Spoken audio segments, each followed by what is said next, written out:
he feels like someone's splashing water against his back of his neck. Turns around to the Chazon Ish. And then the Chazon Ish is splashing his face. The guy was like surprised, like, what's this rabbi doing to me? He's splashing at me. Like, and he wasn't stop splashing, he was really splashing. And they got into a shtickle water fight in the river. You know what the guys get into, a little water fight. Shalom Aleichem to everyone. And again, it's a pleasure to be able to be together with the Chevraya, to be together with the Olam and Yisrael. We want to give again a big shout out for Yisrael, for JFoundations, and for facilitating that we're able to be Marbitz Torah to the Rabbim in a greater fashion. I'll just, give a little bit of a plug for, my book in English, the art school book. So it's also published in Hebrew. And recently, just this week, someone called me who's he's a Chashva Talmud Chacham, and he told me that he read the book. And he not only has he read the book, he's read the book a few times. Where did he read it? He read it at the dentist in Telstone's waiting room. It happens to be the dentist in Telstone. I'll give a little shout out to him. He happens to be my Talmud, and he's a wonderful dentist. My dentist name is Dr. Avi Blumenthal. If you ever need a good dentist in Israel, if you can get him to let you in, he's good. But he has a copy of my book, and people read it. So this person, Talmud Chacham, he read it and he fell in love with it. He wants to come buy it, and he wants to give it out to other people. And it's a heartwarming thing when you hear that the book makes an impression upon people. And then also this week I had that Reb Sternbuch should be gesund and stark, his grandson, who's involved in the writing of the latest Svarim that Reb Sternbuch just put out a 6-volume set of Svarim based upon the Shiurim that are put out the Dvar Torahs that are put out every Erev Shabbos. So he came to me and he discussed with me working on a new sefer, and he knows that I have some material about Reb Sternbuch, so I was able to give him some material and he enjoyed it, and hopefully that will get published. And the main thing is to be Marbitz Torah and to bring out the message of the Torah. I discussed with Yisrael before that we've had a little hiatus in the series of the great leaders in Gedolim that I had a relationship with. We want to continue on that series, but I want to also speak about current events. We always try to bring in current events, and really when we say current events, not just current events as the news items, but the news items really depict and they show really where the Olam is holding, where the world is holding, and we know that everything is really done in order for the Yidden, for the Jews to be able to be Kadosh Baruch Hu, and Kadosh Baruch Hu is talking to us. So we want to speak about the leaders that we want to speak about is one of the great Rosh Yeshivas of the Mir Yeshiva was my Rebbe. His name was Beinush Finkel. And Beinush was the brother-in-law of Reb Chaim Shmulevitz. He was the son of Reb Lezer Yehuda, a grandson of the Alter Slabotka, married to the niece of the Chazon Ish. Chazon Ish was the Shadchan. And he was the father-in-law of Reb Nosson Tzvi Finkel and when we speak about the Mir Yeshiva and the growth of the Mir Yeshiva, Reb Beinush was really a key person, and he was one of his hallmarks was that he hid himself behind the spotlight, even though he was a great Talmud Chacham, and he gave Shir Klali in the yeshiva. It's a famous Maisa with Reb Beinush, one of the great stories. He was such an unav. So he wasn't a great speaker, so his shir was at a certain time, and sometimes people would try to run out before the shir, the highlights of the Mir Yeshiva in those days, he was up against great Talmid Chacham, Reb Chaim Shmulevitz and Reb Nachum Pertzovitz. So even though he was a great Talmid Chacham, not everyone appreciated how great he was. We know he was an unbelievable Talmid Chacham. So one day they say that there was a younger man. He was quickly running out like 5 minutes before the shir, and Reb Beinush was going up the steps, and Beinush says, "Avu Leifster, where are you running?" He says, "Reb Beinush kommt." So this person had never seen Reb Beinush in his life. So Reb Beinush says to him, "Geh schneller, go quicker." Quickly run. That was the way Reb Beinush could make a joke, and that's what I want to bring out. Reb Beinush, he hid himself, and he used the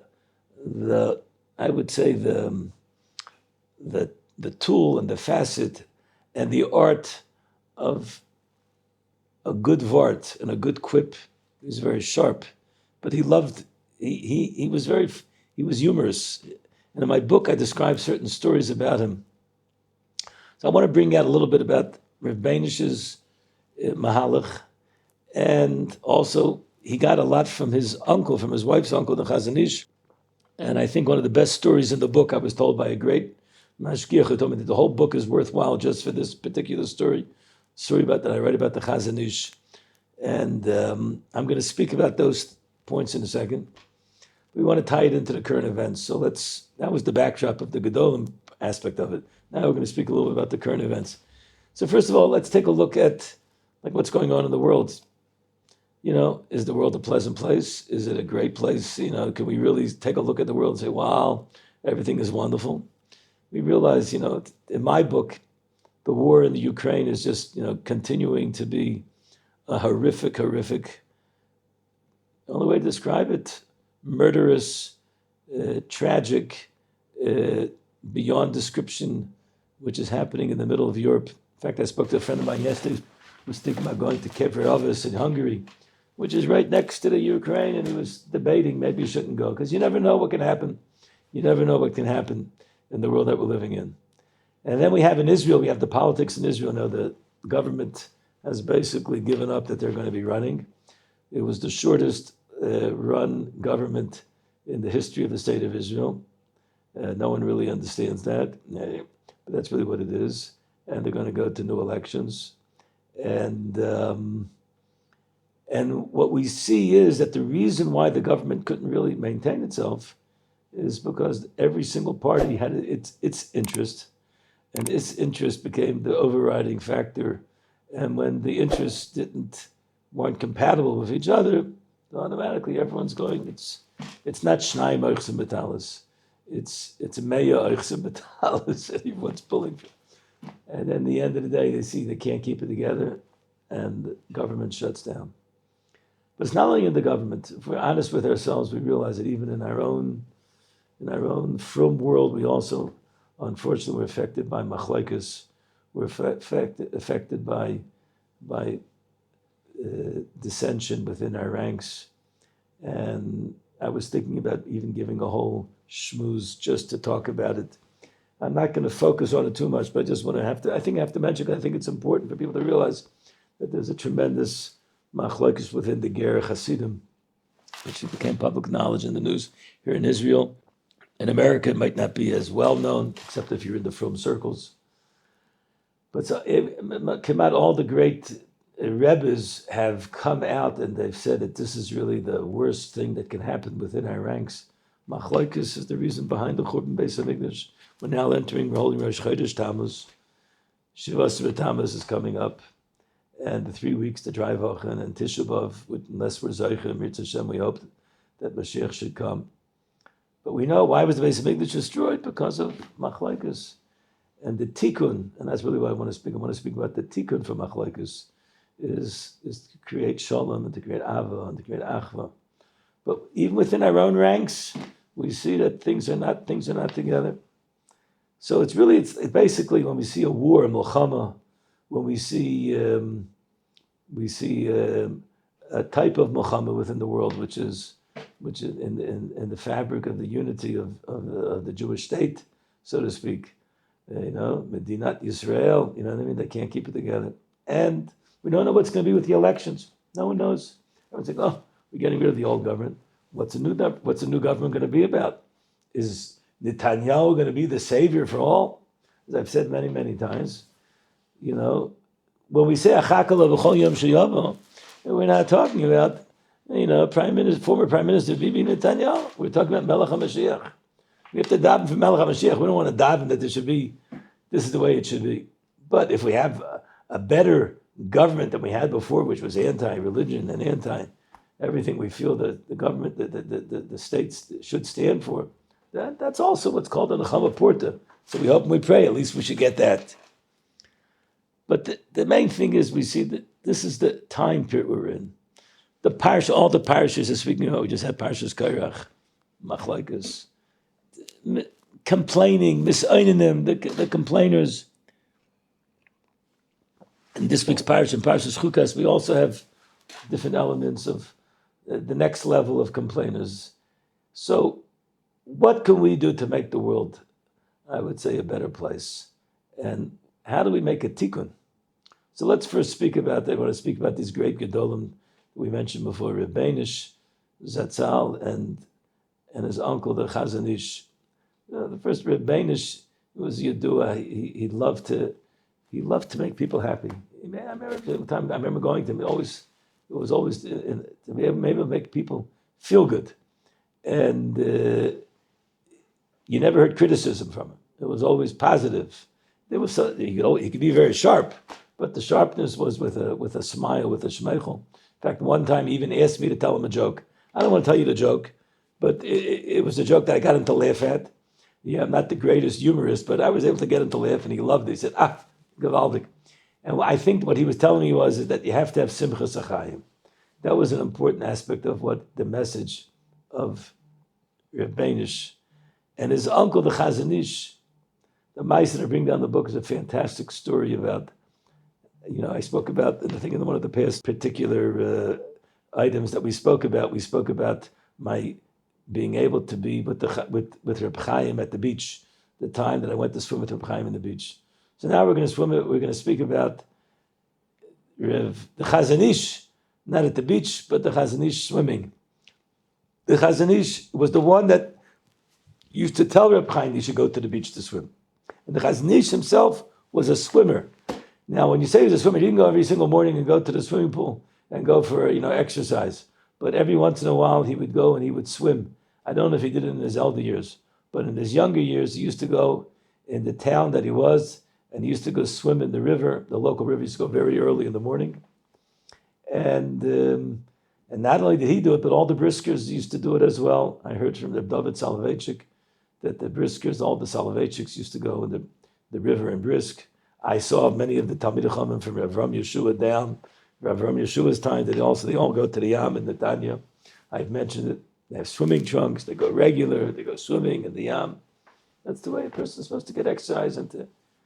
But the story with the Chazon Ish is like this. The Chazon Ish's wife, she was the mefarnes of the family.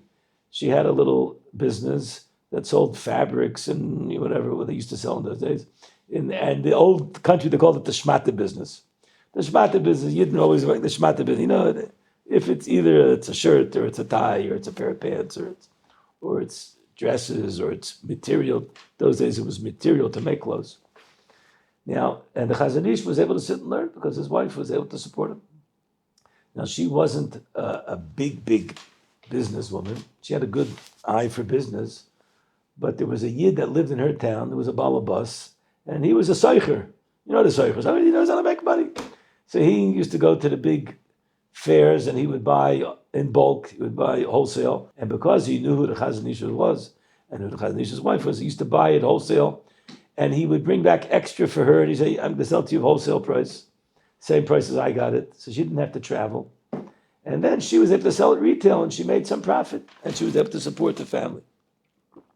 The Chazon Ish was very, very makar tov to this person. So he said, what can I do? What can I give? This person was considered like a gevir in the shtetl. Can't remember the exact name of the shtetl where the Chazon Ish was living at the time. And he said, what can I do for him? I give him money. I feel I don't have money to give.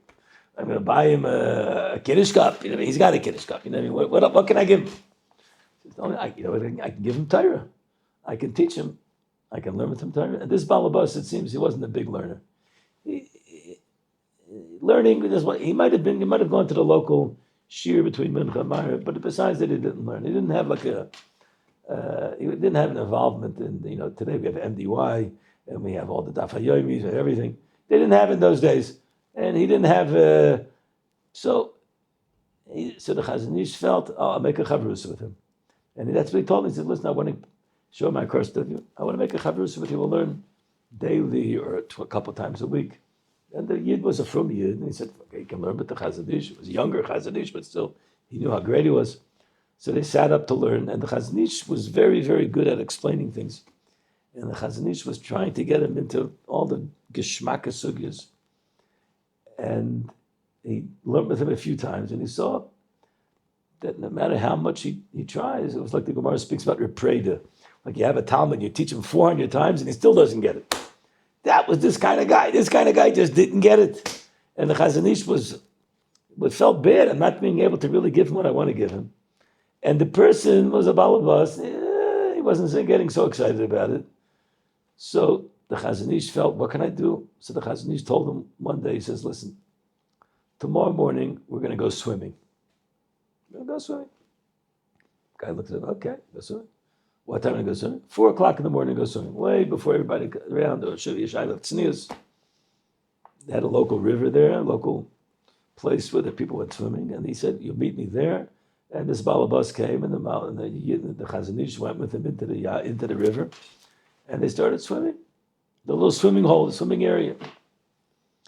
Okay, the guy was like a little surprised, like, what's the swimming? Was it just a little vacation or something like that? The next thing you know is all of a sudden, he feels like someone's splashing water against his back of his neck. Turns around to Chazon Ish. Chazon Ish is splashing against him. And then the Chazon Ish is splashing his face.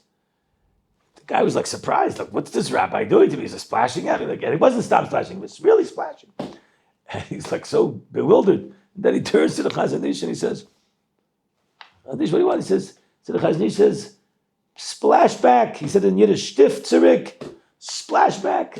Like a little kid. The Chazon Ish was acting like a little kid, I'm splashing you, you splash me back. That was the game that they were playing. So the guy started splashing, and the Chazon Ish is splashing it back. And they got into a shtickle water fight in the river. You know what the guys get into, a little water fight. And after whatever it was, 10, 15 minutes, whatever, I don't know if they were splashing the whole time, the Yid says to the Reb Chazon Ish, he says, Rebbe, what do you want from me? What's this all about? He says, I wanted you to splash and to get out of your stuffed self. You're too closed. You don't have simchas achayim. Everything's about the business. You're tied in. Your head is not open because you don't have joy in life. And you need to be more relaxed and breathing and alive, and to be happy. Sameach b'chelka.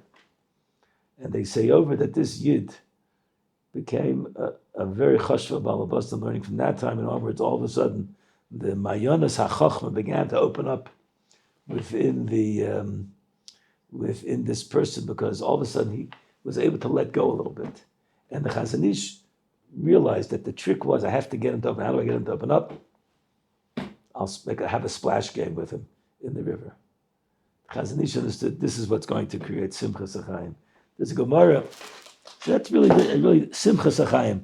There's a Gemara in Tainus, famous Gemara, which the Gemara speaks about, that there was a great Amira, and he met Eliyahu Hanavi in the marketplace, and he said, is there someone here that has Gilu Eliyahu?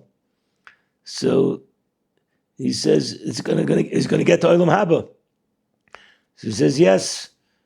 And who are they? There are two people. Who are they? Anshe beduchi anan. He asked, what do you do? He says, we're jokers. When people are not feeling good, people are down and out, we make jokes and we get them to laugh. That's one pshat.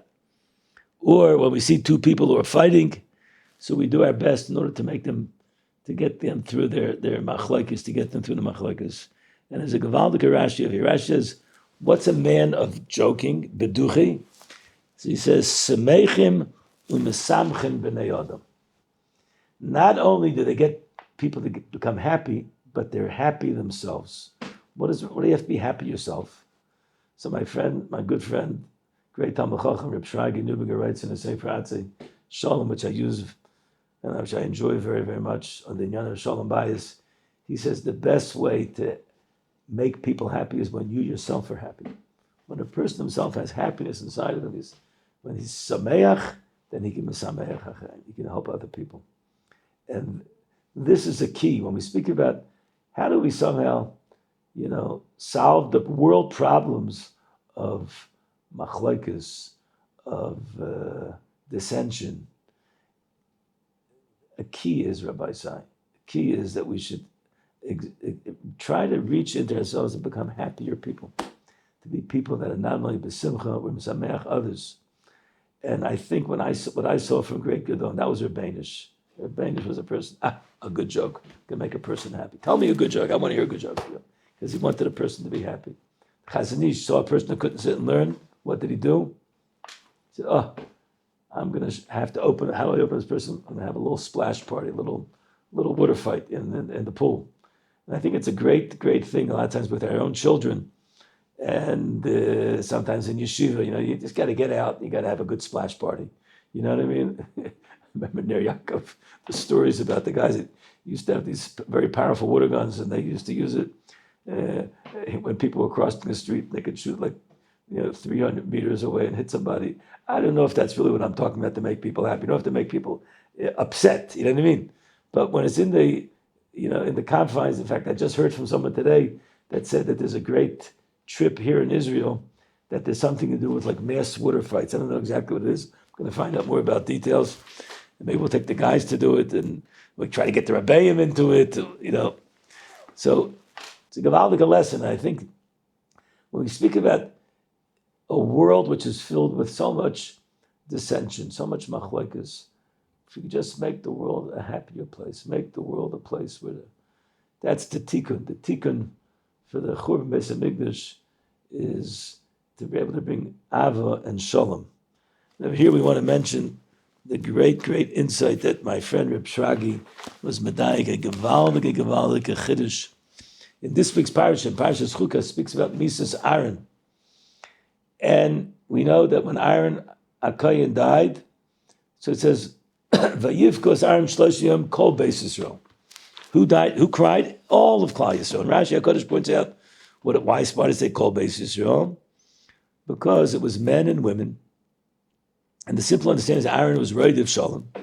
And he was able to make peace between people that had Shalom bias problems, people that had machlokes amongst themselves. And therefore it was called Beis Yisrael. Later on in the end of Sefer Devarim, it speaks about Moshe Rabbeinu's P'tira. Over there it says Vayivku B'nei Yisrael. It doesn't say Kol Beis Yisrael, B'nei Yisrael. And Rashi HaKodesh points out over there, it was only the men, it wasn't the women. So that's the simple understanding of the difference between Aaron, because Aaron was an Oyev Shalom and Roidev Shalom. But there's a gewaldige insight into the Lashon of Rashi, and I've said this over to a few people, and Reb Shragi Mamish brings out a gewaldige insight. When it says the Lashon of the Rashi in our parasha, it says, why did all of Klal Yisrael cry? Anoshim v'anoshim lefishoya Aaron Roidev Shalom. Aaron was a Roidev Shalom. Umatil ava ben balim riva. He placed love between people that were fighting with each other. Ubein ish leishta, in between man and his wife, between ish leishta. So the lashon of Rashi over here is matil shalom. If you take a look at Dvarim, Rashi says something different. It sounds exactly the same, but every lashon Rashi, every single word. Over there he says, why is it dafka b'nei Yisrael and not like Aaron, where it was even the women? He says because Aaron, because he was a right of shalom, it says noisin shalom ben ish l're'eyu. He placed shalom, a little different lashon. But Midrash says matil. Over here it says noisin, and over here it says ben ish l're'eyu. And over here it says ben ish leishtai, or ben ish. Or here's a ben isha labayla. First is over here in Bamir it says ben balai meriva. Here's ben ish l're'eyu. Here's isha labayla. Here's ben ish leishtai. What is these different lashonos? So the etzem vart is a gewaldige vart, but I want to bring out the little extra part that I added onto this as well. The vart that's brought down in the Sefer Atzei Shalom from Reb Shragi Nubiger Shlita is that Aaron HaKohen had two methods whereby he created peace and harmony amongst people. One was that when people had dissension, when people had arguments, when there was a real machlokes going on, when there was a machlokes in the camp, and it was getting out of hand, and people are beating each other up. Unfortunately, I have to be honest with that's what's been happening in the world, even in our world. So you need a person who is so filled with love that he can somehow be matel shol. Matel means he's kind of like, he's got to place constraints and he knows how to do it in a way that's going to get people, that you have to understand, we have to have shalom here. We can't continue like this. When there's chas v'shalom, there's a fight between a husband and a wife and it's creating dissension and the children are being affected, everything else. Sometimes you need a very chashva yid that knows how to use chachma and matel shalom and say, this is not the way to do it. Rav Gifter said, the famous story, there was a younger man and his wife came to Rav Gifter and said, he sits and learns, but he doesn't help me. I'm taking care of the kids. He doesn't even take out the garbage. So Rav Gifter said to him, he said, I'm going to speak with him. So Rav Gifter called him in. He says, what's going on in the house? He says, he wants me to take out the garbage. A Talmid Chacham shouldn't take out the garbage. A Talmid Chacham, it's not befitting. So Rav Gifter said, you're right. It's not befitting that Talmid Chacham to take out the garbage. Okay, let that go. The next morning, 7 o'clock in the morning, Rav Gifter knock on the door before davening. The younger man opens the door. All of a sudden, he sees Rav Gifter. Rabbi, what are you doing here? He says, listen, it's not coveted. You should take out the garbage. Someone has to take out the garbage. I'm taking out the garbage. Avad, it's not beneath your dignity. Avad, it's your dignity. That's your dignity. Your dignity is to have what? Is to have shalom between each lishta. So Avad, you got to help. Whatever you can do to help. That's the Rashi in Bamidbar. But then there's what's called Nesina Shalom. Nesina Shalom is a whole different level. It's not when there's a fight, then you stop it. It's Nesina Shalom. It's creating an avirah, creating an atmosphere where things are pleasant. Things are so geschmack. And that was the koyach of Aaron HaKohen. And I added on like this. So why does Rashi by Midbar use matel and if here uses Nesina? Because as soon as Aaron HaKohen died, all of a sudden all the unfortunate shalom bayis problems that were going on, where Aaron was the one that was literally putting the brakes on everybody. So the women started crying because they knew that Aaron HaKohen wasn't around. He was one that was matel shalom. But a few months later, when Moshe died, already people realized, well, Aaron wasn't just the person that was matel shalom. He used to make everything so pleasant. He was nice in shalom. He brought things in a way that it should be geschmack. And that's really the concept of when a person is besimcha, it can be sameach others. When we realize that we're living in a world where there's such enmity, there's such dissension, there's so much broken hearts, and there's so much broken relationships. And we have to realize that the Torah is telling us, be an Aaron HaKohen, be an Oyev Shalom, be a Roidev Shalom. Be a person that's a nice in Shalom. Be a person that if you need it to be a Matel Shalom. And if we'll do that, then we'll have the tikkun for the chet of the Churban Beis HaMikdash. We're holding in the month of Tammuz, Rabbi said, Tammuz, all the Mefarshim say is that we're getting closer to Av and to Elul. Tshuva, Zmanei Tshuva Mamash V'Shinu Boim. The times of Tshuva are getting closer. Av is the month of Av, which we know, we hope and we pray should be Menachem Av. But it's Elul Ba, Elul's coming. And then Elul is Elul, Ani L'Daidi V'Daidi Li. So we hope and we pray that the words that we spoke today, and we speak a little bit about these great, great people, we see what kind of koyches they had. They had the koyach of Simcha, they had the koyach of Mimasamayach HaChayrim. And if we'll take their lessons, then we will learn from these great leaders, and Be'ez Hashem Yisbarach will be zoicha, that the Beinush will shower upon us kindness. This month, it's Hashem. Shouldn't have to get into the Dry Vachan. Shouldn't have to get into Tisha B'Av. It'll be a Yontif. All the days, in these days, they say it's, the Zohar says that these are Yom Kashe, but all these days will be learned from Avela L'Simcha, from days of disparity to days of Yontif. Wishing everyone a wonderful, wonderful week. Thank you very much. And again, support JFoundations. Have a great evening. Thank you very much for listening. We want to thank JFoundations.com. If you could sponsor any of our activities, it'd be another way of addressing and being able to give over Torah to other people. Go on the website and show your support. Thank you very much for joining us.